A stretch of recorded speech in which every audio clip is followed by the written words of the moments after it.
Nang dahil sa maling lugar na pinagbabaan, nagkasagutan ng TNVS driver at kanyang mga pasahero. Nanutok pa ng patalim ang driver na mananagot ngayon sa DOTR. Nasa frontline ng balitang yan si Nina Ong Pauco, exclusive.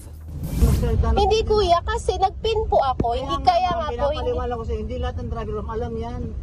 Nagkainitan ang pasaherong si Joy kasama ang kanyang boyfriend at ang nabook nilang TNVS driver sa Maynila. Sa maling lugar kasi sila ibinaba. Hindi kaya nga po may maps nga po kayo. Kaya tanong ko nga kayo sa'yo, ma'am. Para hindi na lumala, bumaba na lang sina Joy. Nakuhanan pa ng CCTV ang pagbaba ng dalawa sa Regina Regente Street. Lumabas din ang driver para iabot ang sukli ni na Joy. Bumalik ulit ang driver sa kanyang sasakyan at kumuha ng patalim. Napaatras ang mga kabababalang na pasahero dahil inambahan sila ng driver. Tapos inaano ko na, ginigilid ko na yung boyfriend ko. Tapos sumisigaw, tulong, gumagano na ako kasi nasa tabi lang po kami na kalsada. Sabi niya, gunggong ka pala ma'am, bakit? Sabi niya, hindi lahat ng driver alam yan. Sabi niya, hindi rin ako taga dito. Nakarating na sa Department of Transportation ang insidenteng yan.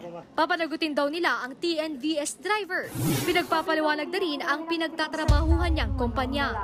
Nakita lang namin sa TikTok, once verified within the day, ganun din ang gagawin natin dyan. Suspendido yung driver na yon at magpapadala tayo ng shoko sa InDrive. Hindi kami titigil dito.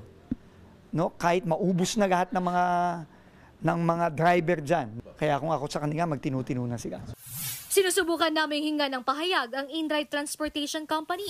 Pero sa mensahe sa pasaherong si Joy, sinabi nilang na-block na nila ang driver na nanutok ng patalim dahil hindi lang daw sila ang nagreklamo. Nagbabalita mula sa Frontline, Nina Ong Pauco, News 5.